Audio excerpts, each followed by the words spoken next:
Well, Washington's John Carlson has 5 multi-point games in his last 7 contests, yet he's only coming in at 6,500, which compared to 4 blue liners on the slate who will cost you over 7K.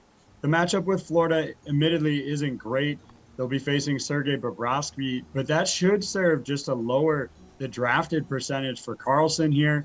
He's second in the league in power play points behind Roman Yossi, but represents a $1,200 discount compared to the Preds defenseman. Paul?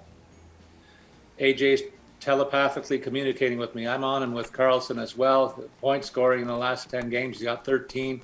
Caps offense is banging out 3.5 goals per game. I don't know why he's priced so low. And the Panthers, for their part, they've given up 13 goals against in their last 4 games. I think it's prime time for Carlson to pad those stats.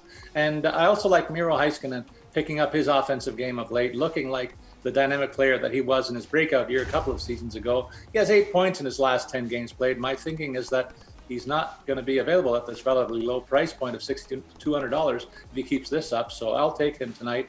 He faces a Carolina club that's tough, but they're on a 3 out of 4 loss streak. So all things point to Heiskanen continuing his recent run as well. Okay, Pete, the blue line crew, who's your guy?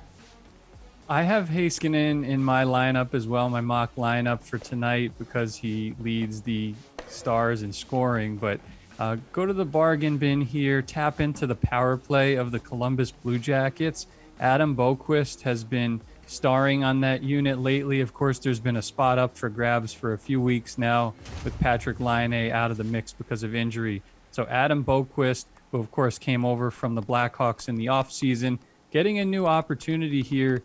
And he's kind of been upbeat about it. It's one of those things, like Columbus wants guys that want to play for them, that are upbeat about playing for them in a big role. And Boquist has a 3-game point streak totaling 5 points, including a 3-point game with a couple of power play points in between. So yeah, I really like what Boquist brings to the table with that exposure to a top 10 power play unit. I mean, what a breath of fresh air, right? They had Tortorella for so long.